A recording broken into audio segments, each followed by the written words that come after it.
I am Teddy Press, world-renowned art historian and published author. And I'm Alyssa, head curator for the Metropolitan Museum of Art. We are currently in the Vatican visiting the Sistine Chapel. It is the chapel in the Vatican Palace in which the Pope resides. It is also one of the most important places in Catholicism. This is where the new Pope is chosen, and it is also where special ceremonies and events are held. Now, from the outside, the building looks rather plain, but that will change once we head inside. When you walk into the chapel, your eyes are drawn to the ceiling. It's so intricate and detailed. The ceiling frescoes were done by Michelangelo, and they took 4 years to complete.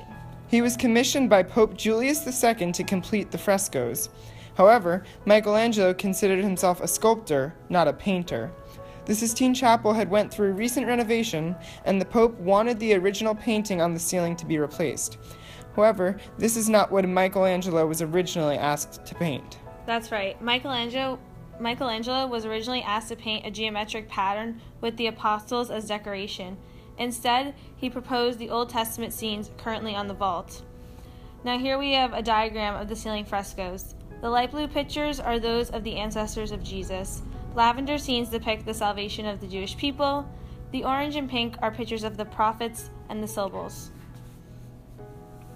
The most famous ones are the 9 central panels depicting stories from the book of Genesis. The yellow scenes are the stories of creation, and the green include the creation and downfall of Adam and Eve, and the last 3 depict Noah and the flood.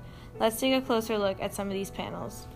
This is titled The Creation of Adam, and is the story of the creation of the first man, Adam. We see God and Adam reaching out to each other, these 2 monumental figures reaching out to close the space. It's almost transcendental. However, not all of the chapel is like this. Michelangelo had taken a year-long break from painting the ceiling, and it is easy to spot the differences between his later works, such as The Creation of Adam, compared to the original frescoes.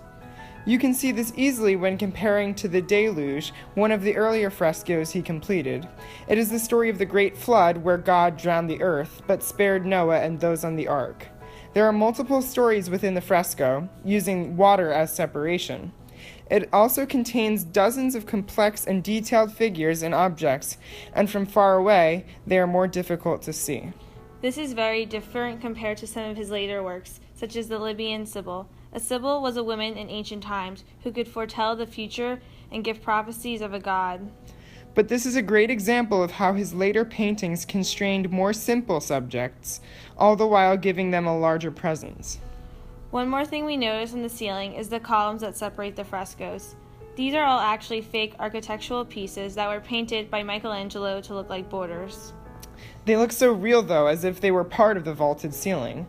The ceiling is not the only painting Michelangelo was commissioned to paint for the chapel. That's right. Over 2 decades later, in 1534, Pope Paul III commissioned him to paint the wall behind the altar.